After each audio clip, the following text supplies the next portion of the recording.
Middle-class Americans that voted for Trump believing prices would drop are now having to close down their small business because they used to rely on outsourcing. Now, I understand that Trump's goal with this tariff policy is to bring back jobs to America. However, this is an unrealistic reality. Even though some corporations are moving production to the U.S. to avoid tariff, in reality, most would rather pass the cost on to consumers than financially pay billions of dollars in building new plants in America and paying. Hello, welcome to my YouTube channel where the art of debate makes the cool side of commentary. I'm your host, The Performance. Today we'll be checking out a video titled Charlie Cook helps students understand that Trump is not crashing the economy. Wow, I believe this is going to be another interesting one. Let's check it out. Go. All right. Hi, Charlie. My name's Gabriel, and I'm a senior in high school. And I want to tell you this. I don't know much about this topic, so I'm here more to learn, but I also want to provide a point of view. So I wanted to speak about Trump's tariff policy. So since January 2025, Trump has had one of the worst presidential terms concerning the economy. And there are statistics to back this up. S&P has dropped 8%, Dow Jones has dropped 7%, the Russell has dropped 12%. The way I understand it, tariffs are a tax that are passed on to consumers. They impede upon the world free trade and increase the cost of imported goods. This not only has tanked our economy, but is actually putting small businesses across America out of work. Middle-class Americans that voted for Trump believing prices would drop are now having to close down their small business because they used to rely on outsourcing. Now, I understand that Trump's goal with this tariff policy is to bring back jobs to America. However, this is an unrealistic reality. Even though some corporations are moving production to the U.S. to avoid tariff, in reality, most would rather pass the cost on to consumers than financially pay billions of dollars in building new plants in America and paying higher wages. With all of this, I wanted to ask you if you could please defend Trump's tariff plan. Sure. Great. First of all, the market's recovering, but you're right, it has gone down. The market is not a necessarily good indicator of the economy. We have an economy, and then we have a market. Half of Americans don't own any stocks, just for the record. Okay. That's a very important thing, right? There's a lot of Americans that have money in stocks and No, are of course they losing do. money every day. Well, actually, okay, you're in high school, so I'm just going to be like super gentle. Like, the market's been up the last couple days, right? Markets go up, markets go down. Okay. The more important question, though, is what type of economy is going to survive the next 40 or 50 years?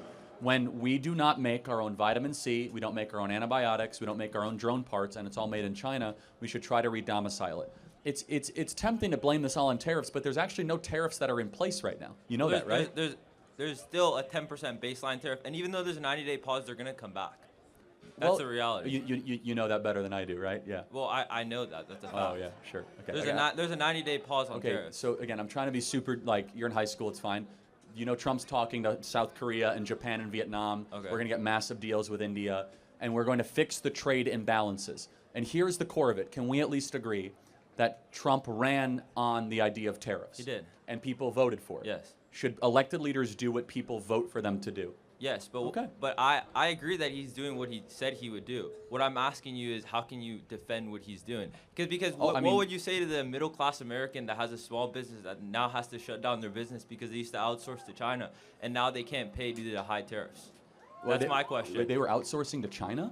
Well, even though some small businesses don't outsource, they get a lot of their production from big companies that do make their products foreign.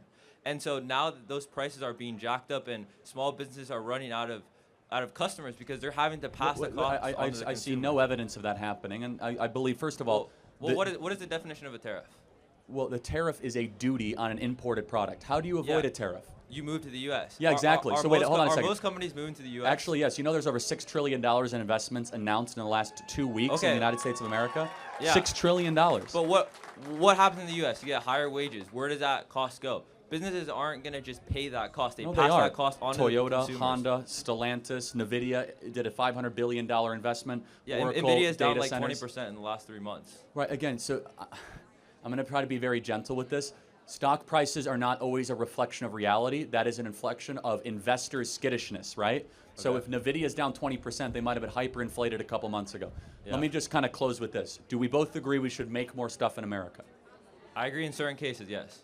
Okay. I mean, yeah, I think with critical manufacturing, critical industry, we have massive trade imbalances with these countries. The president is going to actually say you have to buy more of our product, buy more of our liquefied natural gas. And I believe coupled with that small business that you talked about, They're about to receive the largest tax cut in American history.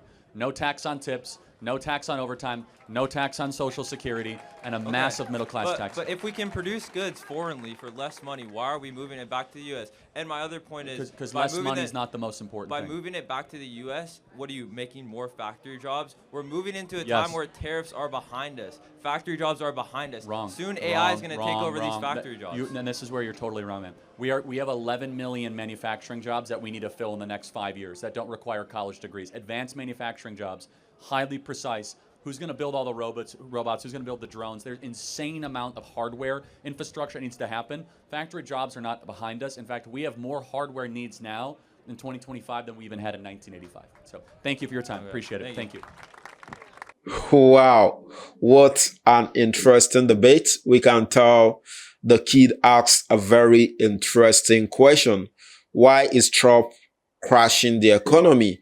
I know a lot of people is going to think just the way the kid is thinking, like Trump is crashing the economy, because they are not seeing what is going to happen in the long run. All the things Trump is doing right now, people might not see the advantage. People might not see the good side, but in the long run, what Trump is doing, the decision is taking, is going to benefit the country. Because right now, a lot of investment is coming into the countries.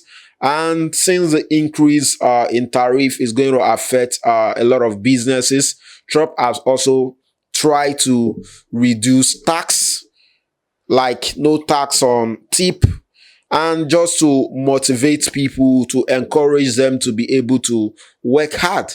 You know, Trump increasing tariff is going to bring a lot of company into the United States, and more investment are going to come into the country. And in the long run, is going to benefit everyone. It's going to benefit the citizen. Though right now, in the long term, people might not see the things Trump is doing. It might not be so visible right now, but give it like 2-3 years or 4 years, people are going to start seeing the advantage of the decision Trump has made. We understand that increasing tariff is going to make it very difficult for people to source goods from outside the country, to import goods from China because of the increase in tariff, which will also bring about increase in the price of goods and service. But in the long run, all these companies are going to relocate to the United States and are going to invest in the country, invest in the economy, which is going to bring a lot of job.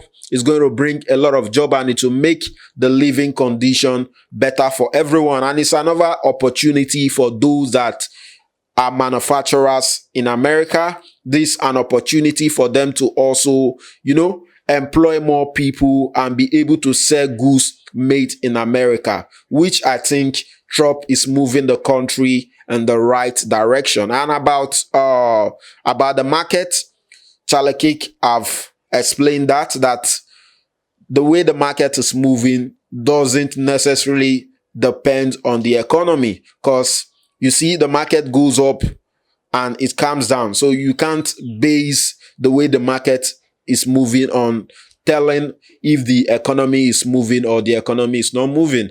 I've really learned a lot just listening to Charlie Cock, and I believe the college kid have also learned. Would also like to hear your comments. What do you like about this video? What do you like about Charlie Cock opinion? Don't forget, click on the subscribe button, click on the like button. Do have a nice day.